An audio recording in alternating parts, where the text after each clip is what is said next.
በእምነት ቃል አስተምህሮ ወይም በወርድ ኦፍ ፌዝ ቲቺንግ ፖዚቲቭ ኮንፌሽን ወይም መልካም ነገር በላያችን ላይ መናገር ጠቃሚ የሚጠቅም ጥሩ ውጤት የሚያስገኝ መልካም ነገር መናገር ትልቅ ስፍራ የሚሰጠው አስተምህሮ ነው በወርድ ኦፍ ፌዝ። የእግዚአብሔርም ቃል ሲናገር ይህ የምንናገረው የእምነት ቃል ይላል፣ የምንሰብከው የእምነት ቃል። ስብከት ማለት እኮ በአፋችን ኮንፌስ የምናደርገው ነው። ኮንፌሽን በጣም ትልቅ ስፍራ የሚሰጠው ነው በመጽሐፍ ቅዱስ። ከአፍህ አይለይ ሁሉ ተብሎ ተጽፏል። ምን? ይህ የህግ ቃል። ይህ የህግ ቃል የተባለው የብሉይ ኪዳን ማለት ነው። አዲስ ኪዳን ሳይጻፍ የተነገረ ቋንቋ ነው። ከአፍ አታውጣው፣ ሁል ጊዜ ተጫወተው ነው የሚለው። እንዳውም በጫወታ መልክ እንኳን እያነሳ ከዘመዶች ጋር ከቤተሰብ ጋር ስትቀመጥ፣ ስትወጣ፣ ስትገባ ተጫወተው፣ አውራው፣ በጫወታ መሃል ቀላቅለ ተናገረው ነው። ኦኬ። ስለዚህ ትልቅ ስፍራ ይሰጠዋል። ዓለማት እንኳን የተፈጠሩት በኮንፌሽን ነው። እግዚአብሔር ኮንፌስ እያደረገ ነው የፈጠረው። ያ ማለት ከምንም ተነስቶ ተናገረ ሳይሆን እግዚአብሔር ኦልሬዲ ብሉ ፕሪንት አለው። ምን አይነት ሰማይ እንደሚፈጥር፣ ምን አይነት ምድር እንደሚፈጥር፣ የሚፈጠሩት በስድስቱ ስራ ቀናት ውስጥ ምን እንደሚመስሉ ኦልሬዲ ብሉ ፕሪንት አለው። የልቡን ሀሳብ አደረገ ነው የሚለው። ያሰበውን ነው የፈጸመውና ይሄንን ውብ የሆነውን ነገር ፕላን ያደረገውን ፒክቸር ያደረገውን በልቡ የያዘውን ብሉ ፕሪንት በወርድ ፎርማት እግዚአብሔር አውጥቶ ተናገረ። የተነገረው ቃል ትንሽ ቆይቶ እንደተነገረው እንደዚያው ሆነ። ቃልም ስጋ ሆነ ተብሎ እንደተጻፈው ልክ እንደዛ ነው የሆነው ማለት ነው። ስለዚህ የመጀመሪያው ኮንፌሽንን የምንማረው ከራሱ ከእግዚአብሔር ዘንድ ነው ማለት ነው። ሌላው ድነታችን እንኳን በኮንፌሽን የጸና ነው። ኮንፌስ አድርገን እንሄዳን ነው። ከአፋችን ቃል አውጥተን ነው። ለዚያ ነው ሰው በልቡ ሲያምን ይድናል። በቂ አይደለም፣ ልብ አድርጎ በአፉም ሲመሰክር ይጸድቃል። በልባችን የተጀመረው ሀሳብ መጨረሻ የሚያገኘው በአንደበት ኮንፌሽን ነው ማለት ነው። ራይት። ስለዚህ አንድ ሰው ጌታን ተቀበለ ሲባል ለምሳሌ እኔ የምልህን በል የሚባል ነገር አለ አይደለም? ትክክል ነው። ሰው በልቡ ሲያምን ይድናል፣ በአፉ ሲመሰክር ይጸድቃል። አመንኩ ስለዚህም ተናገርኩ ንግግርን ሪኳየር ያደርጋል። ስለዚህ ሰው ክርስቶስን ኮንፌስ አድርጎ ነው የሚድነው ማለት ነው። ጌታን መቀበል ይሄ ነው። ኃጢአት አይደለም ኮንፌስ የምናደርገው።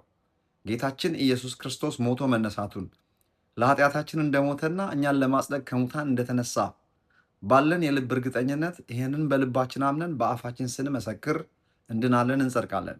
የእግዚአብሔር ቃል ይህንን የሚለው ኃጢአትን በተመለከተ ከዳንን በኋላ ከመስመር ለምንወጣቸው ነገሮች ንስሐ የምንገባው ነው። ከዳንን በኋላ ቤተሰብ ከሆንን በኋላ ከመስመር ለምንወጣቸው ነገሮች ይቅርታ የምንጠይቅበት፣ ከሰዎች ጋር በሰላም ለመኖር ከእግዚአብሔርም ጋር ደግሞ ከመስመር በወጣንበትና በተመታንባቸው ቦታዎች ንስሐ በዘልማድ ንስሐ መግባት ተብሎ የሚጠራው ማለት ነው እንጂ ጌታ ኢየሱስ ክርስቶስን ስንቀበል ኃጢአታችንን ኮንፌስ አድርገን ሳይሆን ምንድነው ክርስቶስ ኢየሱስን ኮንፌስ አድርገን ነው የምንድነው። እሱ እንደሞተልን እግዚአብሔርም የሞትን ጣር አጥፍቶ ከሙታን እንዳስነሳው ለኃጢአታችን እንደሞተ እኛን ለማጽደቅ ከሙታን እንደተነሳ ባለን የልብ እርግጠኝነት ይህን ኮንፌስ አድርገን እንሄዳለን ነው። እስቲ ወደ ፖዚቲቭ ኮንፌሽን ላምጣ። ፖዚቲቭ ኮንፌሽን የሚለው ነገር በጣም የሚገርማችሁ በእኛ ሀገር በኢትዮጵያ ማለት ነው ሰዎች ለማስተማር እንኳን የማይደፍሩት ታፒክ ሆኗል። ለምን ብትሉ በተደጋጋሚ በዚህ ጉዳይ ላይ ብዙ ነገር ተብሏል። እንዲያውም እንደ ኒው ኤጅ ሙቭመንት አስተምህሮ አይነት ነገር ለመውሰድም ሰዎች ሲቃጣቸው እናያለን። ይህ መስመር ከባድ ነው። ምክንያቱም እንደተባለውም የኒው ኤጅ ሙቭመንት አመለካከት ውስጥ ያሉ ሰዎች እነን ክርስቲያን የሆኑ ሰዎች ማለት ነው ይህም ፕሪንስፕል ይጠቀሙበታል። ፕሪንስፕሉ ይሰራል እኮ ለማንም፣ ነገር ግን ከመጽሐፍ ቅዱስ የተወሰደ እንደሆነ እወቁ። እኛ ከእነሱ የምንወስደው ሳይሆን እነሱ ከኛ የወሰዱት ነው። ሰይጣን እንኳን የሚገርማችሁ ነገር ይህን ፕሪንስፕል እንዳለ ነው የሚጠቀመው። ሰይጣን የራሱ ፕሪንስፕል የለውም። የእግዚአብሔር መንግስት ፕሪንስፕል ነው የሚጠቀመው for different purpose and character but the devil is a counterfeiter። እንዳትረሱ፣ የራሱ የሆነ ነገር የለውም። ፖዚቲቭ ኮንፌሽን ፖዚቲቭ የሆነ መልካም ውጤት እንደሚያመጣ፣ ኔጌቲቭ ኮንፌሽን ደግሞ ኔጌቲቭሊ ኢምፓክት እንደሚያደርግ ሰይጣን ያውቃል። ተራራውን ተነቅለ ወደ ባህር ተወርወር ቢል ተብሎ ተጽፏል። ቢል የሚለው whoever says confession ፖዚቲቭ ኮንፌሽን ነው። እኔ ለምሳሌ ተራራ የችግሮች ምሳሌ ነው። ምንም አይነት ችግር በፊታችን የተደነቀረ ሙቭ አልል ያለ የተቀመጠ ነገር ተነቅለ ወደ ባህር ተወርወር ቢል ኮንፌሽን ነው። ቢል ቢናገር ንግግርን ሪኳየር ስለሚያደርግ ይሆንለታል ተብሎ ተጽፏል። ይህ መጽሐፍ ቅዱስ ነው። ሰይጣን ይሄንኑ ፕሪንሲፕል ተራራውን ተነቅለ ወደ ባህር ተወርወር ቢል የሚለውን ተራራውን ካለህበት መጥተህ በፊቴ ተደንቀርብኝ ቢል ሳናውቀው ኔጌቲቭ የሆነ ኮንፌሽን ይሄንን ነው የሚያደርገው።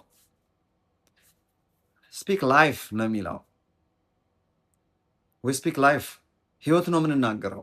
ህይወት ሰጪ ቃሎች ከአፋችን እንዲወጡ ይህንን ነው መጽሐፍ ቅዱስ የሚለውና ሳናውቀው ሞትን እንናገራለን። ሞትና ህይወት ሁለቱ ትልልቅ ፕሮጀክቶች በምላስ እጅ ናቸው ተብሎ ተጽፏል። ስለ ኮንፌሽን እያወራው ነው። ህይወትን ኢንትሮዲውስ በምናደርግበት በዛው አቅም፣ በዛው ችሎታ፣ በዛው መረዳት፣ በዛው ዊዝደም ሰዎች ሞትን በላያቸው ላይ ይጠራሉ። ደካማውን የብርቱ ነኝ ይበል ተብሎ ተጽፏል። ስ ፖዚቲቭ ኮንፌሽን። ደካሞች እነማን ናቸው? በእምነት ራሳቸውን ማየት ያልቻሉ፣ የሚሆንላቸውን በእምነት ፊቸራቸውን አርቆ ማየት ያልቻሉ፣ እግዚአብሔር እንደሚያውቃቸው በዚያ እውቀት ራሳቸውን ማወቅ ለተሳናቸው፣ ያላቸውን አቅምና ችሎታ መረዳት ለተሳናቸው ሰዎች የተነገረ ቋንቋ ነው። ደካሞች እነዚህ ናቸው። ብርቱስ ማን ነው? እግዚአብሔር ግለሰቡን በሚያውቅበት እውቀት ራሱን የሚያውቅ ሰው ብርቱ ነው። that person is powerful። ሰይጣን ይፈራዋል ያን ሰው። let the weak say I'm strong. let the sick person say I am healthy person, I'm healed ማለት ይችላል ማለት ነው። let the poor say I'm rich። መጽሐፍ ቅዱሳዊ ነው። ኢየሱስ ስለኛ ድሃ ሆነ እኛ በእርሱ ባለጠጎች እንድንሆን።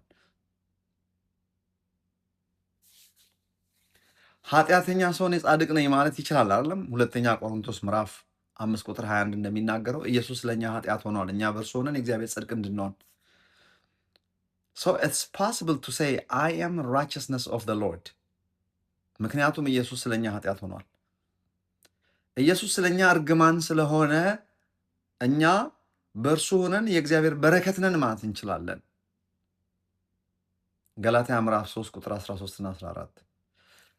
ፖዚቲቭ ኮንፌሽን ፖዚቲቭ ሪዛልት አለው። ፖዚቲቭ ኮንፌሽን የሚለው ትንሽ ፕሪንሲፕል ይጠይቃል። በብሉይ ኪዳን ዘመን ለዚያ መሰለኝ ከአፍህ አይለይ፣ ይህ የሕግ ቃል ከአፍህ አይውጣ፣ ሁል ጊዜ ተጫወተው፣ ይህም በጫወታ መልክ እንኳን ተጫወተው፣ አውራው፣ ተነጋገርበት። ሙሴ ያዘዘው ይሄንን ነው። በአዲስ ኪዳንስ በክርስቶስ ኢየሱስ የተሰሩልን ስራዎች በዛው ራሳችንን እንድናይ ነው ፖዚቲቭ ኮንፌሽን ያስፈልገው። አንዳንድ ተመራማሪዎች ሲናገሩ ኮንፌሽናችን ብሬናችንን ጭምር ሼፕ የማድረግ አቅም አለው። ጋይድ የማድረግ ኢቬንቹሊ ኮንፌስ ያደረግነው ካላቋረጥ ነው ማለት መሀል ላይ ካልተውን ሁል ጊዜ በፖዚቲቭ አቅጣጫ ራሳችንን የምናይ ከሆነ ባዲያችን ያንን ነው ሪአሬንጅ እያደረገ የሚሄደው አይደለም። መንፈሳዊ በስጋችን እንኳን ብሬናችን ፒክ የሚያደርገው ከአንደበታችን ጋር የተያዘ ስለሆነ፣ በነገራችን ላይ ልብ ተብሎ የሚጠራው የአስተሳሰባችን የውስጣችን ሰብካንሽሳችን ክፍል ነው። ሼፕ ያደርገናል። what do you confess? ፖዚቲቭ ኮንፌሽን is beautiful። በነገራችን ላይ በጣም ወሳኝ ነገር ነው። ደስ የሚል ነገር ነው። ሁል ጊዜ መልካም ነገር ብቻ መናገር። በስመ መልካም ኮንፌሽን ደግሞ አንዳንድ ጊዜ ፍርሃታችንን ኮንፌስ እንዳናረግ ፈራለሁ። ከሜዳ ተነስታችሁ ጠዋት ተነስታችሁ ዛሬ መኪና አደጋ አይደርስብኝም እንጂ ጂሰስ ኔም አይባልም። ይሄ ፍርሃት ኮንፌስ አይደረግም። የሆናቸውን ነገሮች ብቻ ነው ኮንፌስ የምናደርገው። ከሜዳ ተነስተ እኔን ካንሰር አይዘኝም ለምን ትላለህ? በሰላም እየኖርክ ሳለ እንደዛ ኮንፌስ አታርጉ። ኮንፌስ ማድረግ ከፈለግ ጤንነትን ኮንፌስ ማድረግ ትችላለህ። ኢየሱስ ክርስቶስ በከፈለልህ ክፍያ ውስጥ ከሜዳ ተነስተ እንደ ኢዮብ ችግር አትጥራ። ገና ለገና ልጆች ኃጢአት ሰርተው ይቀሰፉብኛል በሚል ተነስቶ መስዋዕት ማቅረብ ምን የሚሉት አለማመን ነው። ስለዚህ ኮንፌስ የምናደርገው መልካሙ ነገራችንን ነው፣ የሆነውን ነገር ነው፣ እግዚአብሔር የሚያቀንን እውቀት ነው። በዚህ ራሳችንን እናያለን ማለት ነው። ኦኬ